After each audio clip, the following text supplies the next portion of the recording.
মানবদেহের যেই হায়াত আছে, মানুষের যে জীবন আছে, এই জীবনের সে অন্তরের জীবনটা অনেক বেশি বড়, অন্তরের সুস্থতা অনেক বেশি বড়, অন্তরের অসুস্থতা অনেক বেশি ভয়ঙ্কর।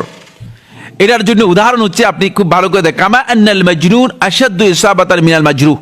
যেমন এক ব্যক্তিকে আপনি যদি 10 বেত দেন, আঘাত পাবে কি পাবে না? এক ব্যক্তিকে একটা কোপ দিলেন, আঘাত পাবে কি পাবে না? আচ্ছা, এই আঘাত পাওয়াটা তার কষ্টকর হবে না তার মাথা খারাপ হয়ে যাওয়ার মানে জঘন্য হবে? কোনটা? দেখছেন, তার অন্তরের বিকৃতি যদি হয়, যেটা তার মূল আকলকে কি করে দিচ্ছে? বিকল করে দিচ্ছে, নষ্ট করে দিচ্ছে। তাহলে এটা জঘন্যতম। আর লোকটা কি সুন্দর দেখতে, কেমন সুঠাম, কোথাও কোনো ধরনের স্পট নেই, নন স্পট মানে কোন ধরনের স্পট নেই, কোন দাগ নেই, কিচ্ছু নেই, কিন্তু কথা বলতেছে সব উল্টাপাল্টা। নিজের নাম জিজ্ঞেস করে বাপের নাম বলতেছে। চিন্তা করছেন এর কারণটা কি? কারণ হচ্ছে এটা ভয়ঙ্কর। এই জন্য অন্তরের ব্যাধি এটা অত্যন্ত ভয়ঙ্কর বিষয়। অন্তরের হায়াত এটা অনেক বড় বিষয়।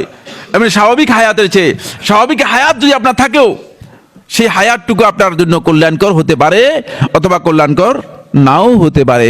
খুব ভালো করে খেয়াল করুন। এই বিষয়টি শেখুল ইসলাম ইবনে তাইমিয়া রাহমাতুল্লাহ 5 নম্বর পয়েন্টে আলোচনা করেছেন।